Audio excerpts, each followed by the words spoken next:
Females simply lack strategic thinking capabilities, Director Hamilton declared, his words reverberating throughout the meeting room while he clasped Tyler Mason's hand in congratulation.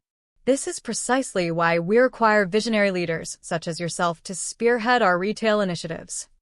I remained motionless in shock, observing my male colleague revel in the acclaim for presenting my retail strategy as his original work, the identical strategy that had boosted our territorial sales by 20% during the recent quarter. The very strategy one had dedicated months to creating, examining consumer purchasing patterns, and piloting across 3 separate markets. My cheeks flushed with anger and incredulity, yet I compelled myself to display a courteous expression. I am Simone Briggs, 31 years of age. For 4 years, I have served as a retail analyst at Coworker Group, among the Southeast's premier retail corporations. I earned my business analytics degree with distinction from Auburn University and have consistently taken pride in my talent for identifying market movements before they gain momentum. My workspace was adorned with charts, diagrams, and consumer information that others found tediously dull, but I saw narratives of possibility and expansion. The situation's absurdity struck me as I sat in this Birmingham, Alabama boardroom, witnessing my professional aspirations dissolve while Tyler secured the advancement that rightfully belonged to me. His flawless presentation succeeded because I had crafted each slide, examined every statistical point, and formulated every suggestion. When our division leader requested volunteers to create a fresh retail approach for the approaching holiday period, I eagerly seized the opportunity. I recognized this as my moment to demonstrate readiness for the senior analyst role that had remained tantalizingly out of reach for months. Tyler had contacted me 3 weeks prior, inquiring about collaborating on the assignment. I believed he genuinely wanted to learn from my research techniques, so I disclosed everything: my consumer studies, competitive analysis, pricing tactics, even my presentation format. He claimed he wished to comprehend my methodology, to contribute meaningfully to our joint effort. I was foolish enough to trust his intentions. Watching Director Hamilton declare Tyler's immediate elevation to senior merchandising manager, I experienced something frigid settling within my chest. This transcended a plagiarized presentation or missed promotion. This represented a systematic pattern I had observed but attempted to dismiss. My concepts somehow transformed into collective achievements when successful, yet remained exclusively mine when requiring improvement. My contributions received private praise, but seldom public recognition. Promising assignments mysteriously transferred to male colleagues when they demonstrated genuine potential. The session ended with enthusiastic congratulations for Tyler, and I understood that objecting now would only portray me as bitter. Raised in a small community near Mobile, I learned early that diligence and intellect would serve as my pathways to achievement. My father maintained 2 positions to finance my education, while my mother repeatedly emphasized that I would need to exert double the effort of men to receive half their acknowledgement. I considered her excessively pessimistic, but sitting in that conference room, I understood she had been preparing me for precisely this situation. My relationship with Tyler had always been complex. When he joined our department 18 months earlier, I was designated to help him adjust to our systems and procedures. He possessed charm, maintained fraternity connections, and held an MBA from a distinguished institution that apparently opened doors mine could not. Initially, I admired his educational credentials and anticipated productive collaboration. He frequently posed insightful questions about my projects, and I valued having someone who appeared genuinely interested in retail merchandising's analytical aspects. Looking back, I recognized those weren't curiosity-driven inquiries. They were information-gathering expeditions. Tyler had been methodically studying my techniques, comprehending my sources, and positioning himself to exploit my knowledge. The partnership he suggested for the holiday retail strategy wasn't collaboration. It was systematic appropriation with additional steps. During the weeks preceding the presentation, I had detected subtle warning indicators that I dismissed then. Tyler began arranging private meetings with Director Hamilton, allegedly to discuss our department's strategic vision. He started attending industry conferences I had recommended, but somehow never received permission to attend myself. He began employing phrases and terminology I had developed in my reports, integrating them into casual discussions as though they were his original insights. The most revealing sign was his handling of our planning sessions. Rather than contributing fresh ideas, he would request elaboration on mine, pushing me to explain every aspect of my reasoning. He recorded our meetings, claiming he wanted to review the strategies later to ensure complete understanding. I thought he was being meticulous. I now realize he was constructing a script. 3 days before the presentation, Tyler requested to lead the delivery of our findings to the executive team. He argued that his presentation abilities were superior and that we would create a better impression with him as spokesperson. Wanting to demonstrate teamwork, I agreed, but insisted he acknowledge my role in developing the core strategy. He promised my contributions would receive clear recognition. Instead, I watched him present my work as his breakthrough thinking. When Director Hamilton inquired about analytical methodology, Tyler smoothly explained concepts I had spent years mastering. When questioned about market research, he referenced surveys I had designed and executed. My name appeared only when Tyler mentioned that I had provided valuable data support for his strategic vision. As the meeting concluded and attendees departed congratulating Tyler on his brilliant work, I experienced an internal transformation I had never felt before. The betrayal struck me like a physical assault as I sat in my vehicle in Gravora Group's parking lot, attempting to process what had occurred. My hands trembled as I replayed Tyler's presentation, noting each instance where he claimed credit for my work. The sophisticated consumer segmentation analysis I had developed through months of research became his innovative customer profiling system. The pricing optimization model I had built from nothing was now his strategic value framework. Even the specific terminology I had created to describe our target demographics flowed from his tongue, as if he had invented it. Tyler's promotion wasn't merely any advancement. It was the exact position I had been pursuing for years. Senior Merchandising Manager included a $30,000 salary increase, stock options, and leadership over 12 analysts. More significantly, it was the gateway to Gravora Group's executive track. Tyler would now supervise the implementation of my strategy, claiming credit for its success, while I remained in the same role I had held for 2 years. I retrieved my phone and reviewed the messages I had received during the meeting. My college roommate Jasmine had texted about a position opening at Sunville Studios, a rapidly expanding retail chain making industry waves. 3 months prior, I would have dismissed leaving Gravora Group, but sitting in that parking lot, I realized I had nothing remaining to lose here. The following morning, I arrived early and found Tyler already occupying his new corner office, speaking loudly on the phone about his merchandising breakthrough. He spotted me through the glass wall and gave me a thumbs up as if we shared some private joke. The casualness of his gesture made my blood boil. He actually seemed to believe I would celebrate seeing him succeed with my work. During that afternoon's departmental meeting, Director Hamilton outlined Tyler's new responsibilities and praised his strategic thinking capabilities. He announced that Tyler would be presenting our holiday merchandising plan to the board of directors next month, a presentation that would essentially showcase my work at the company's highest levels. Hamilton then addressed me. "Simone, I know you're disappointed about not receiving the promotion, but I hope you'll support Tyler in his new position. Your data analysis skills will be valuable to his strategic initiatives." The condescending tone was unmistakable. I was being relegated to Tyler's analytical assistant, supporting his strategic initiatives with my data analysis skills. The message was clear. I was valuable enough to perform the work, but not valuable enough to receive credit for it. That evening, I submitted my application to Sunville Studios with a portfolio documenting every project I had completed at Gravora Group. I was careful to include only definitively mine work, but the portfolio clearly demonstrated my strategic thinking depth and analytical capabilities. 2 days later, I received an interview request call. The call from Sunville Studios arrived on Thursday morning while I was reviewing quarterly sales reports in my cubicle.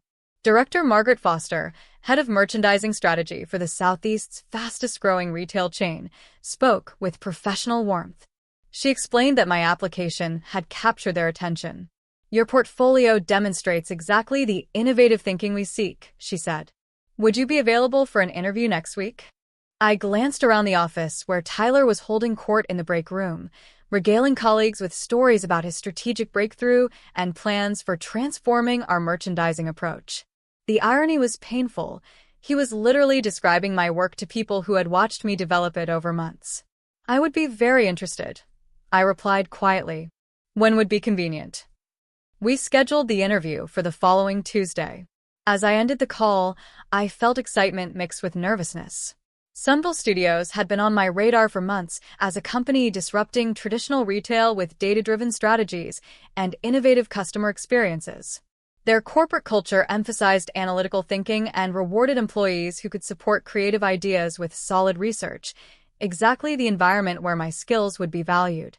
Over the weekend, I prepared for the interview with the same meticulous attention I brought to my merchandising analysis. I researched Sunville's recent expansion strategies, analyzed their competitive landscape, and developed preliminary insights about their market positioning. I even created a sample merchandising plan tailored to their brand identity, demonstrating how my analytical approach could drive growth in their target demographics. The interview occurred at Sunville's regional headquarters, a modern glass building that felt worlds apart from Gravora Group's outdated corporate complex. Director Foster met me in the lobby, and I was immediately impressed by her directness and intelligence. Unlike Gravora Group meetings that often devolved into political maneuvering, our conversation focused entirely on strategy, data, and results. I'm particularly interested in your consumer segmentation methodology, Director Foster said, reviewing my portfolio. The analysis depth here suggests you understand not just what customers are purchasing, but why they're making those choices. I guided her through my approach, explaining how I combined traditional demographic data with behavioral analytics to create detailed customer profiles. As I spoke, I could see her genuine engagement with the concepts. She asked follow-up questions that demonstrated she understood the complexity of what I was describing. At Gravora Group, this analysis led to a 20% increase in regional sales, I explained. But I believe the methodology could be even more effective with a company willing to act quickly on insights. Director Foster smiled. That's exactly what we need. We're expanding into 3 new markets over the next 6 months and need someone who can develop merchandising strategies that will give us a competitive advantage from day one. The conversation continued for nearly 2 hours, covering everything from inventory optimization to seasonal forecasting. By the end, I knew this was where I belonged. Director Foster concluded by explaining their compensation package, which included a base salary $25,000 higher than my current position at Gravora Group plus performance bonuses tied directly to measurable results. I'll be honest with you, Simone, she said as we shook hands. We've been watching Gravora Group's recent performance, and we're impressed by the strategic initiatives coming from their merchandising department. We want that kind of thinking on our team. As I drove back to Birmingham, I reflected on the irony of her comment. Sunville Studios was interested in hiring me because of work Tyler was now claiming credit for at Gravora Group. They had been monitoring the industry impact of strategies I had developed, and they wanted to bring that expertise in-house. The thought of Tyler unknowingly helping me secure a better job brought the first genuine smile I had felt in weeks. 3 days after my interview, Director Foster called with an offer exceeding my expectations. The position was Senior Strategic Analyst with direct reporting to the executive team and responsibility for merchandising strategy across all Sunville Studios locations. The salary was $30,000 higher than my current position, and the benefits package included stock options that could prove extremely valuable as the company continued its rapid expansion. We're prepared to offer you the position immediately, Director Foster said. When would you be able to start? I requested the weekend to consider the offer, though I had already decided. This was my opportunity to escape Gravora Group's toxic environment and join a company that would value my contributions. More importantly, it was a chance to prove that my success wasn't a fluke or luck. It was the product of genuine strategic thinking and analytical expertise. On Monday morning, I submitted my resignation letter to Director Hamilton. His reaction was exactly what I expected. Surprise followed by attempts to convince me to stay, followed by barely concealed irritation when I refused to reconsider. I hope you realize you're making a mistake, he said, leaning back in his chair with a dismissive expression. Sunville Studios is still unproven in this market.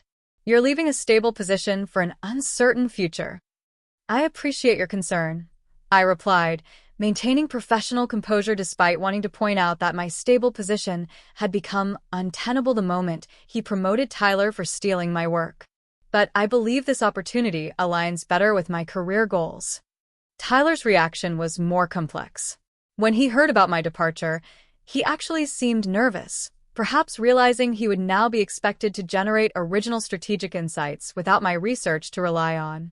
He made several attempts to meet with me before my departure, ostensibly to discuss transition planning, but clearly hoping to extract more ideas he could use after I left.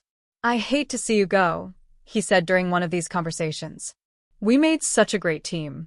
Are you sure there's nothing Gravora Group can do to keep you?" The audacity of his statement was breathtaking. We had never been a team. I had been his unwitting research assistant while he positioned himself to take credit for my work.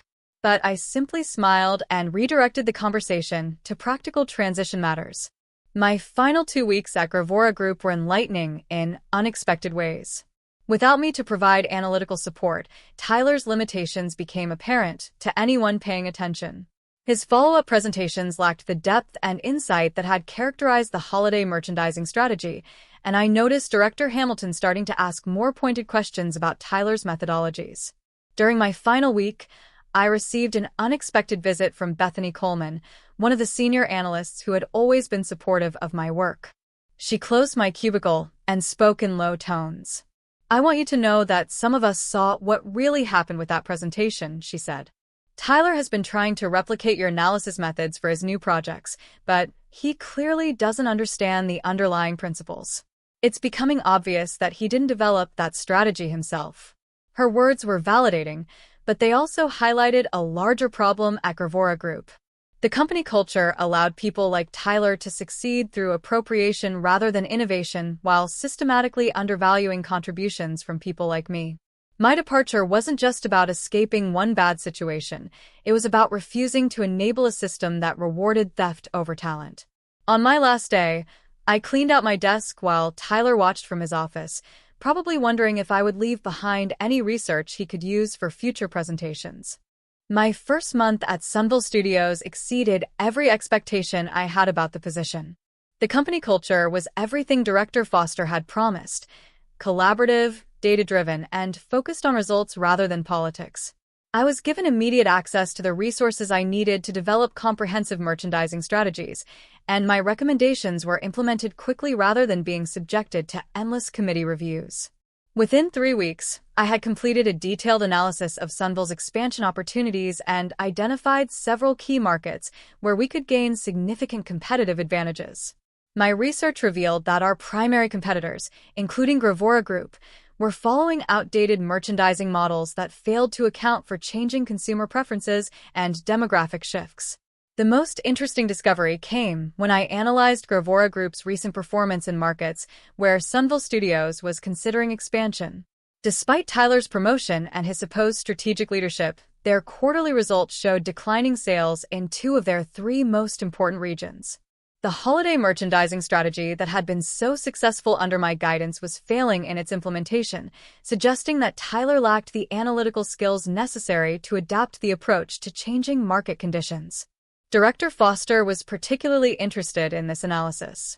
During our weekly strategy meetings, she often asked for my insights about competitor weaknesses and market opportunities. Her questions helped me understand that Sunville Studios wasn't just interested in competing with established retailers.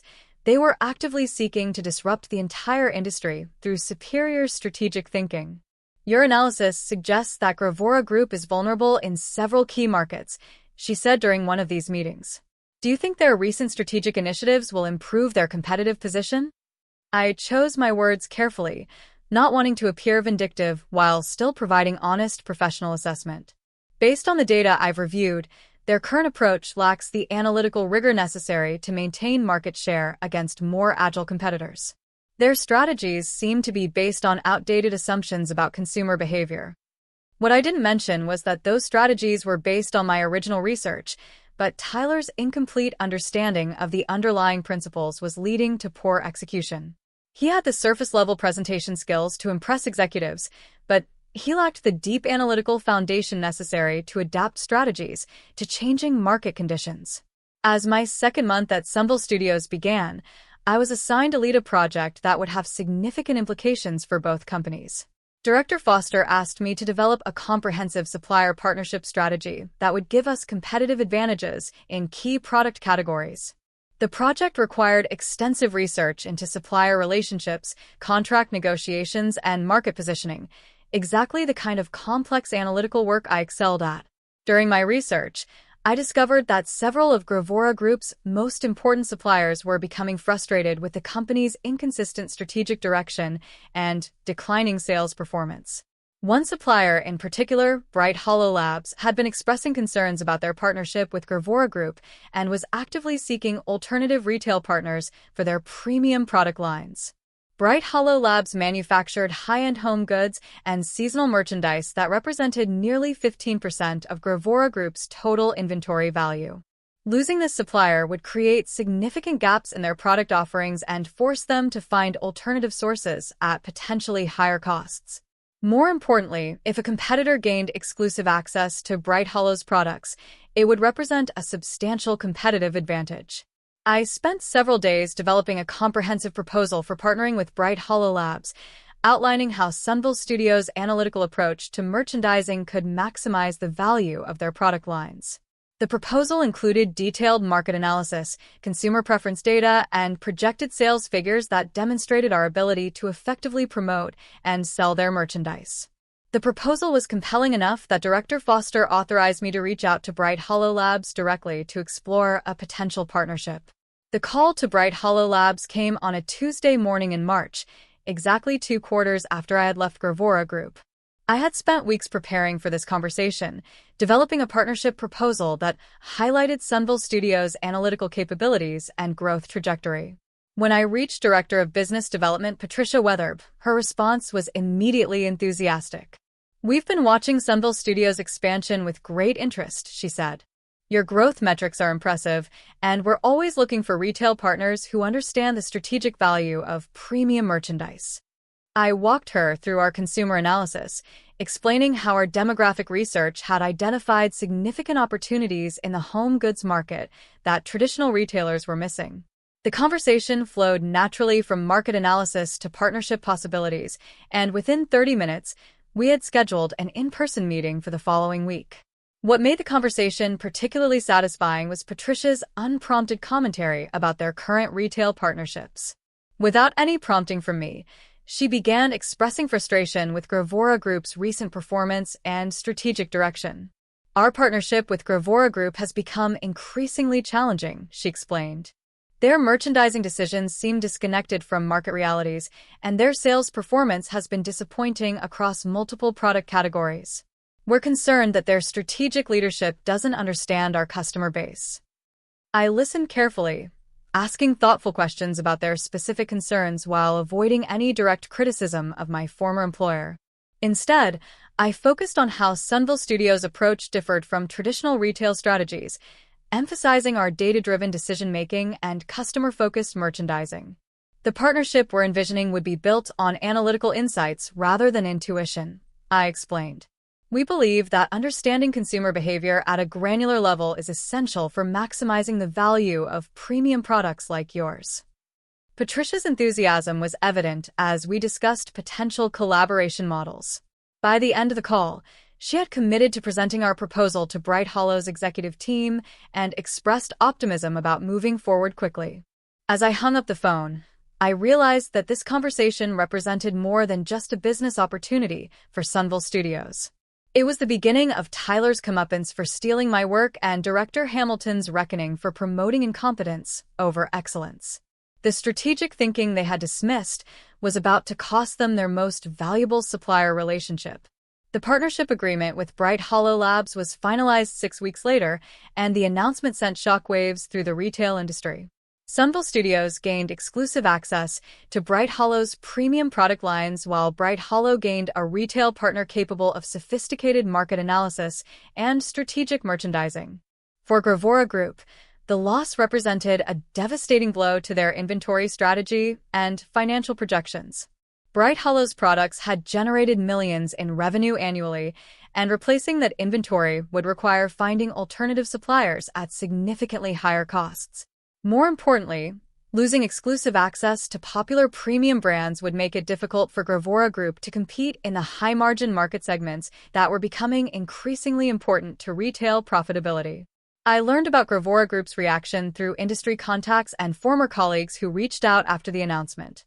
According to Bethany Coleman, who still worked there, the executive team was in crisis mode, trying to understand how they had lost such an important supplier relationship. Director Hamilton had apparently demanded a full investigation into the circumstances surrounding Bright Hollow's departure, and Tyler was tasked with developing a strategy to win back the partnership. The irony was perfect. Tyler was being asked to solve a problem that his incompetence had helped create using analytical skills he had never actually possessed. "The whole situation is a disaster," Bethany told me during a coffee meeting. "Tyler keeps presenting these elaborate plans to win back suppliers, but they're all surface-level presentations without any real analytical foundation.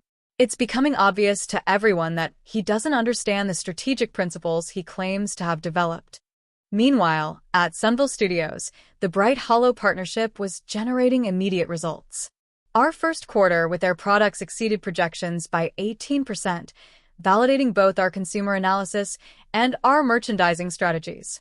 Director Foster was so pleased with the results that she authorized expansion of my team and increased my budget for supplier development initiatives. The success was professionally satisfying, but the personal vindication was even sweeter. Every percentage point of growth represented proof that my analytical methods were sound and my strategic thinking was valuable. Tyler might have received credit for my work at Gravora Group, but the results spoke for themselves about who truly understood retail merchandising strategy. As I reflected on the transformation of my career over the past 8 months, I realized that Tyler's betrayal had ultimately been a gift.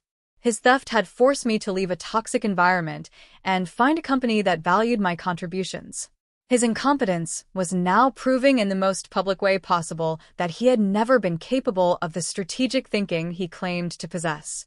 Looking ahead, I knew this was just the beginning of both my success at Sunville Studios and the challenges facing Tyler and Director Hamilton at Gravora Group.